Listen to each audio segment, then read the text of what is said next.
Hi, meteorologist John Dawson. This is the Fox 26 YouTube Tropical Update. Glad you found us here on YouTube. I want you to take a minute after you finish watching this video and search for meteorologist John Dawson on YouTube. You're going to be able to find all the hurricane gear tests that I've been putting together this season, and that is a great way to kind of remember and think through your preparations, because even though for us here in Houston we are beginning to relax a little bit as far as tropical activity headed our direction, we're always really wanting this year-round preparation so that we can be prepared anytime something would want to come and visit us. So again, search meteorologist John Dawson here on YouTube. You're going to be able to find my YouTube channel, and it's got all those hurricane gear test items. It kind of, again, helps get you thinking about ways that you can be prepared.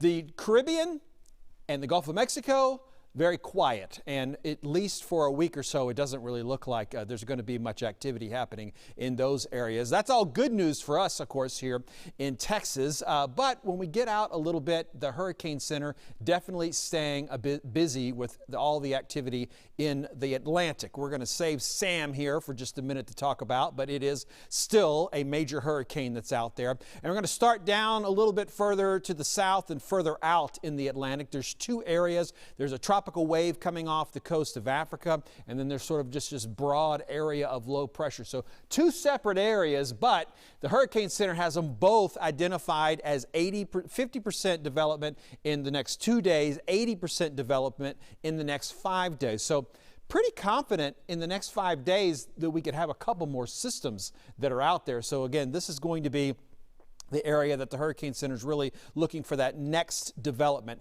There is still what's left of Peter, sort of just this mess of thunderstorms that's out in the Atlantic as well, a little bit to the north. Hurricane Center going to give that about a 60% chance of development. So again, those are fairly high numbers in itself. It looks like we'll be checking off at least a couple more names off the list for the 2021 year. So Sam is still churning away.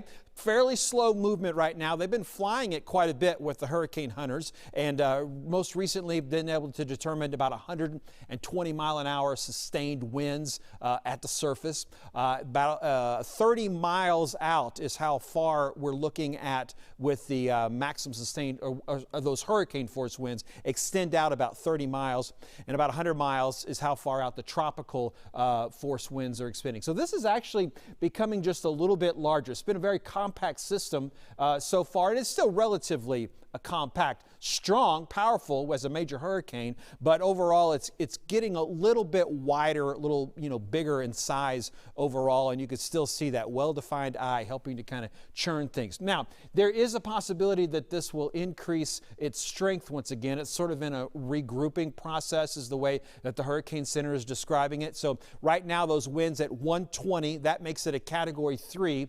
If they were to get strong enough to get back up to 130, then we might see this go back up to a Category 4. And you can see that in the forecast, at least, that their strengthening is expected over the next 24 hours. And then probably it'll start weakening once again. And notice how close together those icons are representing that slow movement. And then once we get to Thursday, these are all 24-hour periods, that movement gets a lot further apart because it starts to speed up quite a bit.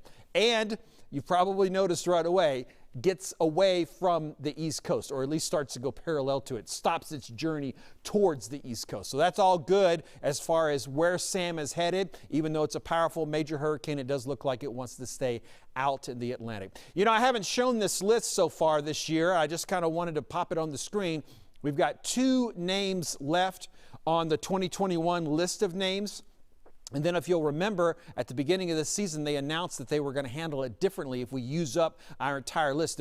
They created a new supplemental list. So, every 6 years we rotate the same list of names. Again, we're in the 2021 list now. This is the supplemental list. This list will stay with us unless we get one that's retired. And again, it's only used if we use up all of the names in a season. We've only got 2 left, so it looks like we might be starting to dip into some of these names. And again, I just kind of wanted to show that. I haven't had a chance to get this out and really put it up there for everybody to look at. So that's kind of what we're looking at. What could be next, we're no longer using an alphabet of any kind. We're going to a list of names, and that one will continue to be used. Glad you found us here on YouTube. If you want to punch in at John Dawson Fox 26, I would enjoy connecting with you as well on the other social media.